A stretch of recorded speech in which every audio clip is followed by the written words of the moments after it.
A continuación hablaremos del deseo primordial. Estoy muy emocionado de que estés aquí conmigo una vez más. Escucha atentamente lo que te diré acerca de este deseo primordial. En el primer capítulo del Génesis, Dios dijo: hagamos al hombre a nuestra imagen conforme a nuestra semejanza. Génesis 1:26. Ese es el deseo primordial.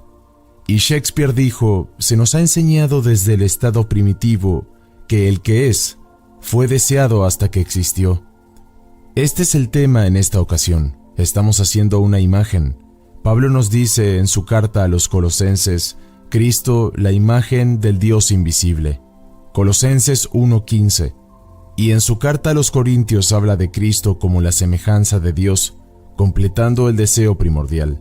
Luego Pablo continúa diciendo: hijitos míos, por quienes vuelvo a sufrir dolores de parto hasta que Cristo sea formado en vosotros. Gálatas 4:19. La imagen y semejanza de Dios debe formarse en ti, porque Dios es invisible. Nunca sabrás quién eres hasta que el Hijo de Dios te identifique como su Padre. Pero Él no puede identificar lo que es invisible. Debe ver el rostro de su Padre. Por eso, cuando se forma la imagen en vosotros, aparece el Hijo único de Dios y os llama Padre. Ahora, permítanme compartir con ustedes una carta que me entregó hace unos días un querido amigo. Escucha atentamente porque el sueño está lleno de simbolismo.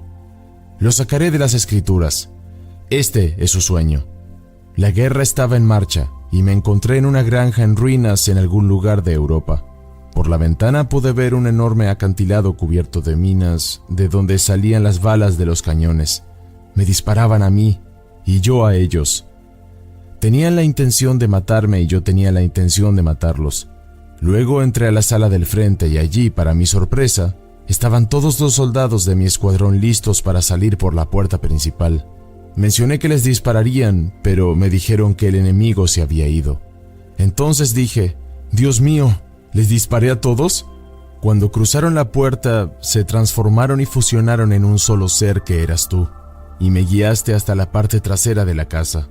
Entonces vi que el acantilado lleno de minas había desaparecido, y en su lugar había un enorme campo de trigo que hombres y mujeres estaban cosechando. Ya había una montaña de trigo a mi derecha. Luego pregunté: ¿qué están haciendo?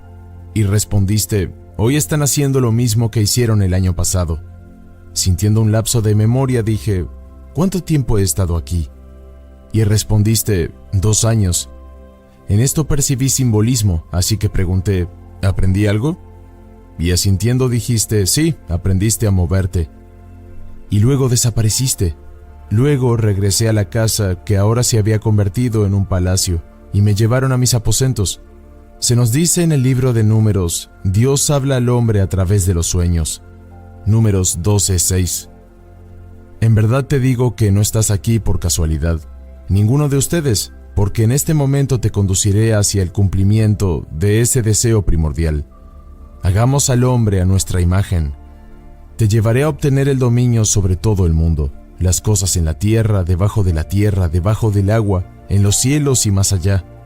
El poder infinito es tuyo después de que la imagen del Dios invisible se forme en ti, porque no hay nada más que Dios. Ahora, mi amigo había estado allí 2 años. El número 2 es conflicto, es energía. El muro de hostilidad debe ser derribado entre Dios y su emanación para que pueda volverse uno, porque Dios se adhiere a su emanación, su compañero, hasta que el sueño de la muerte haya pasado y el muro de hostilidad haya desaparecido. El número 2 es lo importante.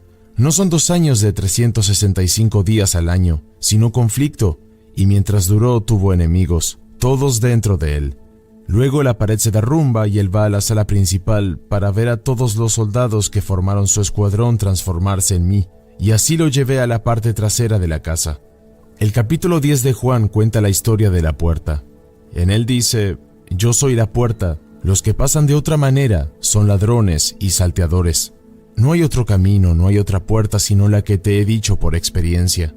Escucha atentamente mi testimonio porque es la única forma de entrar. Mis ovejas oyen mi voz y me conocen.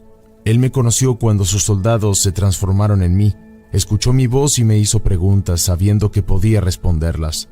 Yo soy la puerta y te guiaré a una vida abundante. Cuando termine el conflicto, yo que les hablo desde adentro, llamaré a mis ovejas por su nombre y los llevaré a una vida más abundante. Ahora la cosecha está en marcha y se ha cosechado una montaña de trigo. Blake dijo: grandes cosas suceden cuando los hombres y las montañas se encuentran, y la única montaña que Blake escaló fue la montaña de su propio cráneo. ¿Qué están haciendo ahora? Lo mismo que hicieron el año pasado. Continúa y continúa por los siglos de los siglos hasta que el muro se derrumba y la división entre tú y aquel que te está formando a su imagen ya no existe. Habiéndote formado a su imagen, entonces su Hijo podrá verte, porque mirar el rostro de Cristo es ver a Dios, ya que Cristo es la imagen del Dios invisible.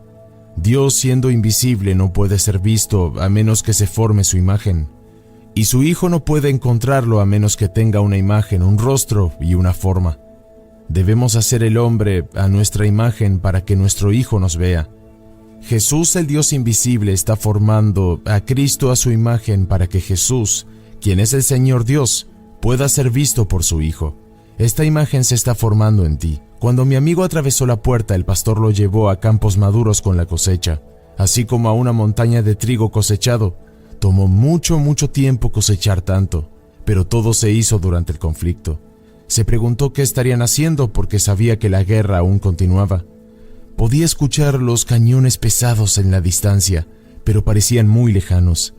Luego hizo 3 preguntas, y las respuestas fueron bastante simples. ¿Qué están haciendo?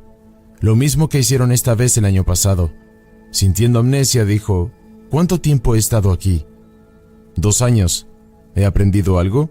Sí, has aprendido a moverte. En el primer acto creativo de la Biblia, Dios se movía sobre la faz del agua. Estamos aquí para aprender ahora a pasar de un estado a otro, de un estado de conflicto al estado de deseo cumplido. Dios se movió y luego proclamó: hágase la luz. Todo existe, pero debe ser iluminado desde adentro, porque yo soy es la luz. Imita a tu Padre Celestial y aprende el arte de moverte. Aprende a pasar de un estado de guerra a un estado de paz.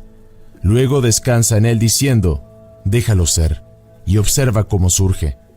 Cuando preguntó: ¿he aprendido algo?, asentí y dije: sí, aprendiste a moverte y a disciplinar. La disciplina es simplemente volverse discriminatoria. No importa cuál sea tu deseo, es solo un estado. Cuando aprendas a moverte, puedes entrar en cualquier estado y decir: déjalo ser. Y el estado se volverá luminoso, se volverá real en tu mundo. No puedo describirte mi emoción cuando recibí su carta, porque sé quién soy. Sé que he sido enviado para guiar a mis ovejas y las conozco a todas por su nombre. Ellos me conocen y no seguirán a ningún otro pastor, como se nos dice en el capítulo 10 de Juan. En la misma carta mi amigo dijo: esta mañana soñé que estaba acostado en mi cama y me tocaba la parte superior de la cabeza, pero el lado derecho estaba al menos 1 pulgada más alto. Entonces recordé que me habían partido el cráneo. Llamé a mi esposa y le dije: ahora sé por qué me siento así. Me rompí el cráneo. Mientras me preguntaba cuánto tiempo estaría en el hospital, me desperté. Luego agregó: nunca me había sentido más tranquilo. Comenzó en el momento en que sentí el cráneo roto. Es una inversión peculiar del sentimiento. En lugar de ser un hombre sensorial tridimensional, usando un poder cuatridimensional, ahora estoy identificado con un poder cuatridimensional usando un hombre sensorial tridimensional como instrumento. Sé que Blake lo expresó de manera más bella, pero después de todo me parece que no se puede decir del todo. Al final, por haber madurado, se partió el cráneo. Si no estás familiarizado con Blake, en su obra Las puertas del paraíso, él dice: por fin, para eclosionar maduro, rompe la cáscara. La concha es el cráneo. Pero, como los hermanos despiertos, mi amigo siempre termina sus cartas con una nota humorística. Cada vez que los hermanos, este cuerpo infinito de hombres despiertos, me hablan, siempre son graciosos. Hace una semana mi editor sugirió tomar varios de mis libros de tapa dura y colocarlos en un libro de tapa blanda. Estuve de acuerdo y decidí escribir un último capítulo para incorporarlo al nuevo libro. Mientras pensaba en ello, esa noche fui con los hermanos los Elohim y me dijeron con bastante humor, pero de una manera muy seria: va a escribir tu trabajo concentrado y condensado. Lo dijeron en el mismo tono íntimo y bromista que usan mis hermanos terrenales cuando hablan de cualquier cosa que hago. Así que terminé unas 6,000 palabras y lo titulé Resurrección, una confesión de fe en términos de experiencia. En él, como los que me hablaron, relaté mis propias experiencias.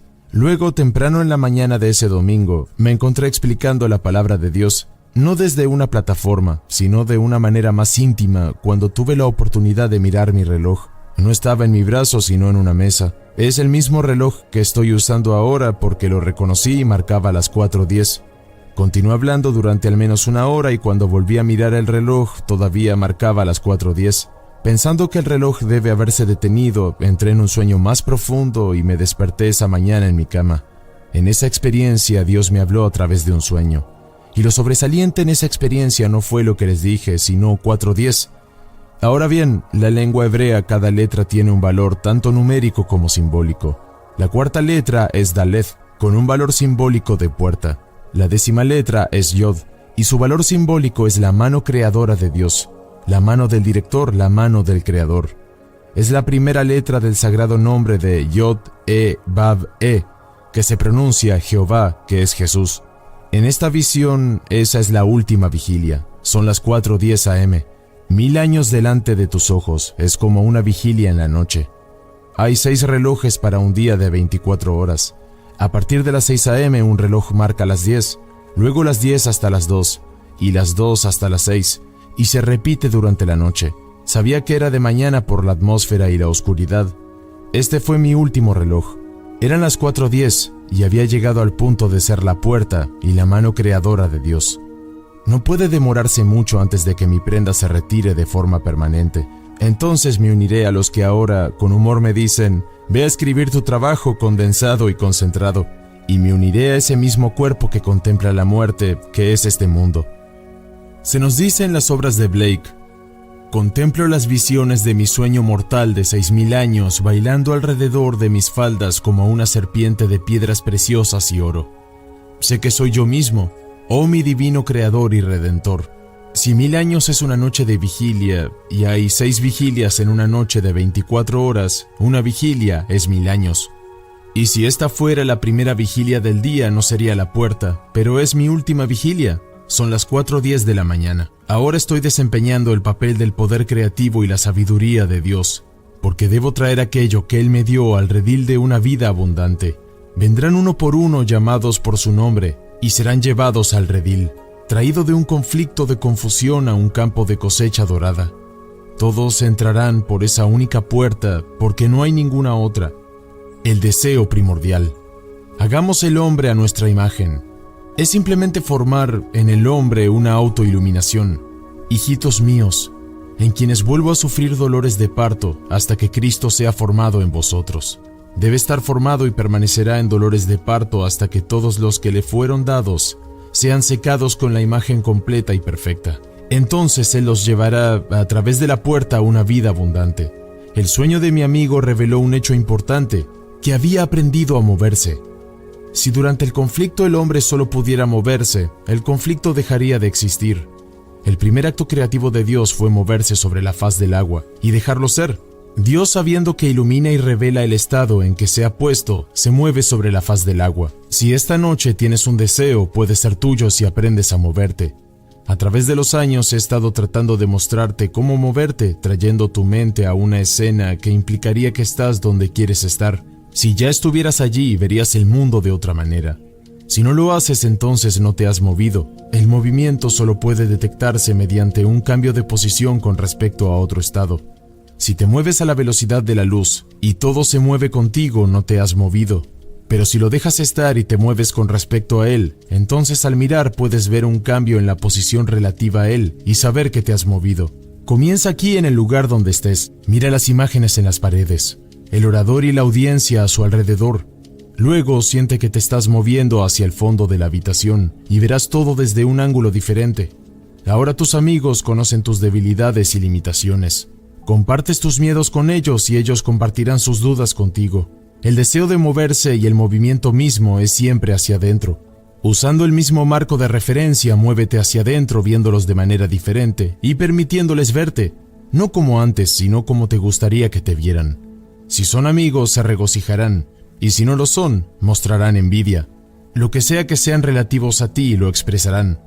son su marco de referencia fijo y la confirmación de su movimiento. Ahora bien, hay infinitos estados en este mundo, y el hombre se mueve de un estado a otro, ya sea consciente o inconscientemente. Cae en ellos a sabiendas o sin saberlo, pero a pesar de todo debe cosechar el fruto del estado en el que se ha entrado. Esa es la ley. Mi amigo tuvo una experiencia fantástica. Comenzó con un conflicto, pero cuando terminó, atravesó la única puerta y su escuadrón se convirtió en un solo hombre. Uno que no podía ver mientras estaba en conflicto. Conducido a la parte trasera de la casa, descubre todo transformado en un infinito campo de trigo en siega porque ha formado la imagen. Ahora, en lugar de ver conflicto, solo ve trigo maduro, horneado y un resplandor dorado. Él aprendió a moverse. Y les pido aquí, en este momento, que hagan lo mismo.